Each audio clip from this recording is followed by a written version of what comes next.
This is exercise 7.4.25 in abstract algebra by Dummit and Foote. The exercise says, assume R is a commutative ring, and for each element A in R, there is an integer n strictly greater than 1 that depends on A, such that A raised to the power of n is equal to A.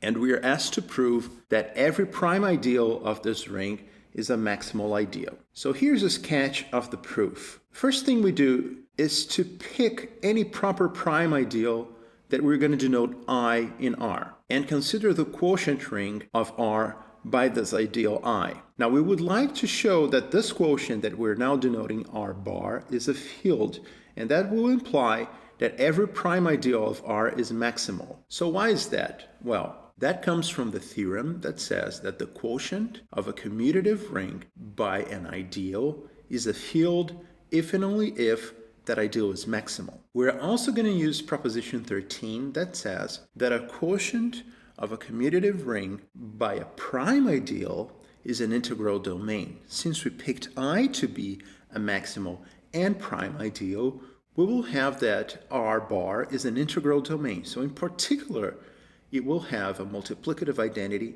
and be commutative. That follows from the definition of integral domain. Now, in order to proceed, we're going to pick some non-zero element A that is not in this ideal, such that in the quotient A to the power of n is equal to A itself for some n that is strictly greater than 1. These elements exist by assumption. Now, what do we get? We get that in the quotient A to the power n is equal to A if and only if, and then we subtract A from both sides. A to the power n minus A is equal to 0 if and only if, and now we factor. We can do that by the properties of rings, namely the associative property. So we get that A multiplied by A to the n minus 1 is equal to 0. Now the quotient ring R bar has no zero divisors. Why is that? Because it's an integral domain. So either A is equal to 0 in the quotient, or A to the n minus 1 is equal to 1. And that implies that A is a unit.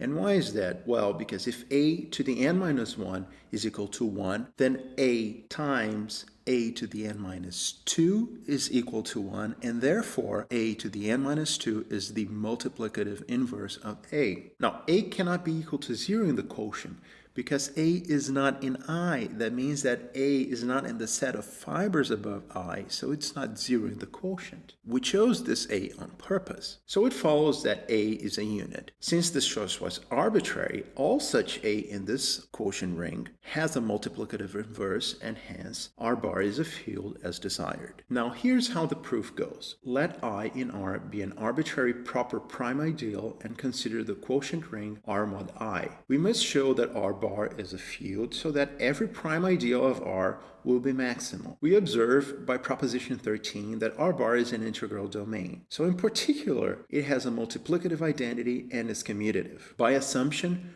we can find some non-zero A that is not in I, such that A to the nth power is equal to A in the quotient for some n greater than 1. So write A to the n is equal to A in the quotient, if and only if A to the n minus A is equal to 0 in the quotient, if and only if A times A to the n minus 1 is equal to 0 in the quotient. Since R bar has no zero divisors, either A bar is equal to 0 bar or A to the n minus 1 bar is equal to 1 bar, implying that A bar is a unit. The first case is contrary to hypothesis, as A not in I implies that A bar is not 0 bar. So we must have the latter. Thus R bar is a field as desired.